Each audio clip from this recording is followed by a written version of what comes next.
ತ್ರಿಗುಣಾಕಾರಂ ತ್ರಿನೇತ್ರಂ ಚ ತ್ರಿಯಾಯುಧಂ ತ್ರಿಜನ್ಮನ್ ಪಾಪ ಸಂಹಾರಂ ಏಕಬಿಲ್ವಂ ಶಿವಾರ್ಪಣಂ. ಎಲ್ಲ ಆತ್ಮಬಂಧುಗಳಿಗೆ ಅಂತರಾಳದಿಂದ ಪ್ರಣಾಮಗಳು. ನಿಮ್ಮ ಪ್ರೀತಿಯ ಮೇನಕ. ಎಲ್ಲರಿಗೂ ಮಹಾಶಿವರಾತ್ರಿ ಹಬ್ಬದ ಶುಭಾಶಯಗಳು. ಎಲ್ಲ ಮಹಿಳೆಯರಿಗೂ ಮಹಿಳಾ ದಿನಾಚರಣೆಯ ಶುಭಾಶಯಗಳು.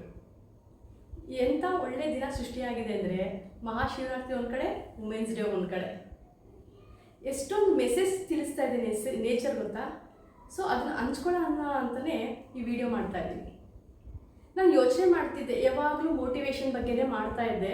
ಈ ಸಲ ಶಿವರಾತ್ರಿ ಹಬ್ಬನೂ ಬಂದಿದೆ. ಸೊ ಏನಾದರೂ ಬೇರೆ ರೀತಿಯಲ್ಲಿ ಮೆಸೇಜ್ ಕೊಡಬೇಕು, ನನ್ನ ಹ್ಯಾಂಡ್ ರೈಟಿಂಗು ಸಂಬಂಧಪಟ್ಟಿರಬೇಕು, ವುಮೆನ್ಸ್ಗೂ ಮೆಸೇಜ್ ತಿಳಿದಂಗೆ ಆಗಬೇಕು ಅಂತ ಅನಿಸ್ತಾ ಇತ್ತು. ಸೊ ಆವಾಗಲೇ ನನಗೆ ನೇಚರಿಂದ ಒಂದು ಮೆಸೇಜ್ ಬಂದಿದ್ದು, ಈ ಥರ ಮಾತಾಡಬೇಕು, ಈ ಥರ ಮೆಸೇಜ್ ಕೊಡಬೇಕು ಅಂತ. ಸೊ ಏನು ಅಂದರೆ, ಎಲ್ಲರಿಗೂ ಗೊತ್ತಿರೋ ಥರನೇ ಒಂದು ಗಂಡಿನ ಯಶಸ್ಸಿನ ಹಿಂದೆ ಹೆಣ್ಣಿನ ಪಾತ್ರ ಇರುತ್ತೆ. ಅದೇ ರೀತಿ ಒಂದು ಹೆಣ್ಣಿನ ಯಶಸ್ಸಿನ ಹಿಂದೆ ಗಂಡಿನ ಪಾತ್ರನೂ ಇರುತ್ತೆ. ನಾನು ಎಷ್ಟೊಂದು ಸ್ಪೀಚಲ್ಲಿ ಹೇಳ್ತಾ ಇರ್ತೀನಿ. ಸೊ ಅದಕ್ಕೆ ಸೂಟಬಲ್ ಆಗಿ ಈ ದಿನ ಸೃಷ್ಟಿ ಆಗಿದೆ ಅಂತ ಅಂದ್ಕೊಂಡಿದ್ದೀನಿ. ಹೇಗೆ ಅಂದರೆ, ಶಿವರಾತ್ರಿ ಅಂದರೆ ಏನು? ಶಿವ ಮತ್ತು ಪಾರ್ವತಿಯು ಮದುವೆ ಆದ ದಿನ. ಶಿವ ಮತ್ತು ಶಕ್ತಿ ಒಂದಾದ ದಿನ. ಶಕ್ತಿ ಇಲ್ಲ ಅಂದರೆ ಶಿವ ಇಲ್ಲ, ಶಿವ ಇಲ್ಲ ಅಂದರೆ ಶಕ್ತಿ ಇಲ್ಲ. ನೋಡಿ, ಶಕ್ತಿಗೆ ಎಷ್ಟು ಸಪೋರ್ಟಾಗಿ ಶಿವ ನಿಂತಿರೋದು. ಶಕ್ತಿ ಎಷ್ಟೇ ಶಕ್ತಿ ಇದ್ರೂ ಶಿವ ಇಲ್ಲ ಅಂದರೆ ಏನೂ ಇಲ್ಲ ಅಂತ ಹೇಳ್ತಾರೆ ಅಲ್ವಾ. ಶಿವನು ನಿರಾಕಾರ, ಆದರೆ ಆಕಾರ ರೂಪ ಆಗಿ ಬಂದಿದ್ದು ಶಕ್ತಿಗೋಸ್ಕರ. ಅದೇ ಚಂದ್ರಮೌಳೇಶ್ವರನಾಗಿ ಮದುವೆ ಆಗೋದಕ್ಕೆ ಅಲ್ವಾ. ಶಿವ ಶಕ್ತಿ ಎಷ್ಟು ಮೀನಿಂಗ್ ಆಗಿದೆ ಅಂದರೆ, ಶಕ್ತಿಗೋಸ್ಕರ ಅಲ್ಲೂ ವುಮೆನ್ ಸಪೋರ್ಟ್. ಇನ್ನು 8ನೇ ತಾರೀಕು ವುಮೆನ್ಸ್ ಡೇ ಏನು ಸೂಚಿಸುತ್ತೆ? 8 ಕರ್ಮಕಾರಕ. ನಾವು ಒಳ್ಳೆಯದನ್ನು ಕೆಲಸ ಮಾಡಿದ್ರೆ ಒಳ್ಳೆಯದೇ ಆಗತ್ತೆ ಅಲ್ವಾ. ಆ ಸಿಂಬಲ್ ಏನು ಸೂಚಿಸಿದೆ ನೋಡಿ, 8 ಇನ್ಫಿನಿಟ್ ಅಂದರೆ ಏನು ರೆಪ್ರೆಸೆಂಟ್ ಮಾಡುತ್ತೆ? Limitless love and support. ನೋಡಿ, ಒಳ್ಳೆಯದಕ್ಕೆ ನಾವು ಎಲ್ಲ ಪ್ರೀತಿಯನ್ನು ಹಂಚಬೇಕು, ಸಪೋರ್ಟ್ ಮಾಡಬೇಕು. ಎಷ್ಟು ಮೆಸೇಜ್ ಒಂದಕ್ಕೊಂದು ಸೂಚಿಸ್ತಾ ಇದೆ. ನನಗೆ ತುಂಬ ಖುಷಿ ಆಗ್ತಿದೆ. ಒಂದು ಒಳ್ಳೆಯ ರೀತಿಯಲ್ಲಿ ಇದು ಸೃಷ್ಟಿ ಆಗಿದೆಯೋ ಈ ದಿನ ಅಂತ.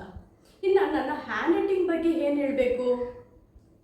ಆವಾಗಲೇ ನಾನು ಹೇಳಿದಾಗೆ, ತ್ರಿಗುಣಾಕಾರಂ ತ್ರಿನೇತ್ರ ತ್ರಿಯಾಯುಧಂ ತ್ರಿಜನ್ಮ ಪಾಪ ಸಂಹಾರಂ ಏಕಬಿಲ್ವಂ ಶಿವಾರ್ಪಣಂ. ಅಂದರೆ ನಾವು ಶಿವನಿಗೆ ಒಂದು ಬಿಲ್ಪತ್ರೆಯನ್ನು ಅರ್ಪಿಸಿದ್ರೆ ಸಾಕು, ನಮ್ಮ ಜನ್ಮದ ಪಾಪಗಳು ನಮಗೆ ಕಡಿಮೆ ಆಗ್ಬೋದು, ಇಲ್ಲ ಹೋಗ್ಬೋದು ಅಂತ ಹೇಳ್ತಾರೆ. ಆ 3 ದಳದ ಒಂದು ಬಂಚಲ್ಲಿ ಇರುತ್ತಲ್ಲ, ಅದನ್ನು ತ್ರಿದಳ ಅಂತ ಹೇಳ್ತಾರೆ. ಆ 3 ಶಕ್ತಿ, ಮತ್ತು ಎಲ್ಲರೂ ಗೊತ್ತಿರೋ ಹಾಗೆ 3 ಕಣ್ಣು, ಶಿವನ ಕಣ್ಣು ಅಂತ ಹೇಳ್ತೀವಿ. ಜೊತೆಗೆ ಅದಕ್ಕೆ 3 ಗುಣಗಳು ಸಹ ಇದೆ. ಒಂದು ಸತ್ವ, ರಜಸ್ಸು ಮತ್ತು ತಮಸ್ಸು. ಈ 3 ಗುಣಗಳು ಮನುಷ್ಯನಲ್ಲೂ ಅಡಗಿದೆ. ನಾನು ಏನು ಹೇಳ್ತಾ ಇರ್ತೀನಿ, hand writing is A god gift ಅಂದ್ಬಿಟ್ಟು, ದೇವರು ಕೊಟ್ಟಂಥ ವರ ನಮ್ಮ ಬರವಣಿಗೆ ಅಂತ. ನಮ್ಮದರಲ್ಲೂ ಸಹ, ಮನುಷ್ಯನಲ್ಲೂ ಸಹ ಸತ್ವ, ರಜಸ್ಸು, ತಮಸ್ಸುಗಳನ್ನ ಹೇಗೆ ಬ್ಯಾಲೆನ್ಸ್ ಮಾಡೋದು, ಹೇಗಿದೆ ಅಂತ ತಿಳ್ಕೊಳ್ಳೋಂಥ ಶಕ್ತಿ ನಮ್ಮ ಹ್ಯಾಂಡ್ ರೈಟಿಂಗಲ್ಲಿ ಗೊತ್ತಾಗುತ್ತೆ. ಹೇಗೆ? ಹ್ಯಾಂಡ್ ರೈಟಿಂಗ್ ಅನಲೈಸಸ್ ಮಾಡಿಸಿ ಗೊತ್ತಾಗುತ್ತೆ. ಎಷ್ಟು ಹೊಂದಾಣಿಕೆ ಇದೆ ನೋಡಿ. ಆ ತ್ರಿದಳ, 3 ಶಕ್ತಿ, 3 ಗುಣಗಳು. ಆ 3 ಗುಣಗಳು ಸಹ ಮನುಷ್ಯನಲ್ಲಿ ಹೇಗಿದೆ. ಮನುಷ್ಯ ಜೀವಿಗೆ ಒಂದು ಅಪಾರವಾದ ಶಕ್ತಿ ಇದೆ. ಬೇರೆ ಪ್ರಾಣಿಗಳಿಗಿಂತಲೂ ವಿಭಿನ್ನವಾಗಿ ಯೋಚನೆ ಮಾಡುವಂಥ ಮೆದುಳನ್ನು ಕೊಟ್ಟಿದ್ದಾನೆ.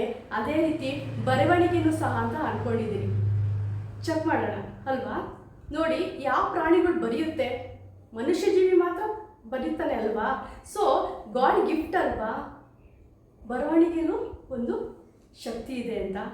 ಅದು ಮಹಾಶಿವರಾತ್ರಿಯಲ್ಲಿ, ವುಮೆನ್ಸ್ ಡೇಯಲ್ಲಿ ಮತ್ತು ನಮ್ಮ ಹ್ಯಾಂಡ್ ರೈಟಿಂಗಿಗೆ ಒಂದೇ ದಿನದಲ್ಲಿ ಎಷ್ಟು ಚೆನ್ನಾಗಿ ಸೃಷ್ಟಿಯಾಗಿದೆ ಅಂತ ನನಗೆ ತುಂಬ ಖುಷಿ ಆಗ್ತಿದೆ ಈ ವಿಷಯನ ಹಂಚ್ಕೊಳ್ಳೋದಕ್ಕೆ.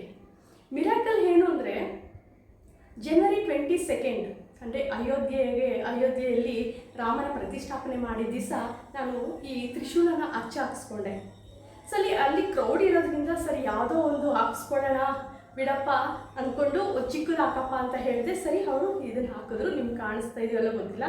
ಸೊ ಇಲ್ಲಿ ಅನ್ಕೊತಾ ಇದೆ, ಅಯ್ಯೋ ಇದು ಈ ಥರ ಇದೆ, ಡಮರುಗ ಇರಬೇಕಾಗಿತ್ತು, ಡಮರುಗ ಇಲ್ಲ, ಓಲಿ ಬಿಡು ಪಾಲಕ್ ಬಂದಿದ್ದು ಪಂಚಾಮೃತ ಯಾಕೆ, ಶಿವ ಏನು ಕೊಟ್ಟಿದ್ದಾನೋ ಹಾಗೆ ಅಂದ್ಕೊಂಡೆ. ಇಲ್ಲಿ ನಿಮ್ಗೆ ಕಾಣಿಸ್ಬೋದು ಇನ್ಫಿನಿಟ್ ಥರನೇ ಇದೆ ನೋಡಿ, ಈ ಥರ ಇನ್ಫಿನಿಟ್. ಅಂದರೆ ನನಗೆ ಮೆಸೇಜ್ ಕೊಡ್ತಿದ್ದಾನೆ, ನನಗೆ ಗೊತ್ತಾಗಿರಲಿಲ್ಲ, ಇವತ್ತು ಕ್ಲಾರಿಟಿ ಸಿಕ್ತು. ಸೊ ನಿನ್ನಲ್ಲಿ ಇರೋ ಅಂಥದ್ದು ಏನು ಗುಣ ಇದೆ, ಸೊ ಸಪೋರ್ಟ್ ಮಾಡು. ನಾನು ಅದನ್ನೇ ಅಲ್ವ ಮಾಡ್ತಿರೋದು, ಮಕ್ಕಳಿಗೆ ಬರವಣಿಗೆಗೆ ಸಪೋರ್ಟ್ ಮಾಡ್ತಾ ಇದ್ದೀನಿ, ಓದೋದಕ್ಕೆ ಸಪೋರ್ಟ್ ಮಾಡ್ತಾ ಇದ್ದೀನಿ. ದೇವರು ನನಗೆ ಕೊಟ್ಟಿರುವಂಥ ಒಂದು ಜವಾಬ್ದಾರಿ ನೋಡಿ, ಒಂದಕ್ಕೊಂದು ಎಷ್ಟು ಚೆನ್ನಾಗಿ ಲಿಂಕ್ ಇದೆ. I am so happy for this day. ಮತ್ತೊಂದು ವಿಡಿಯೋದೊಂದಿಗೆ ಬರ್ತೀನಿ. ಧನ್ಯವಾದಗಳು.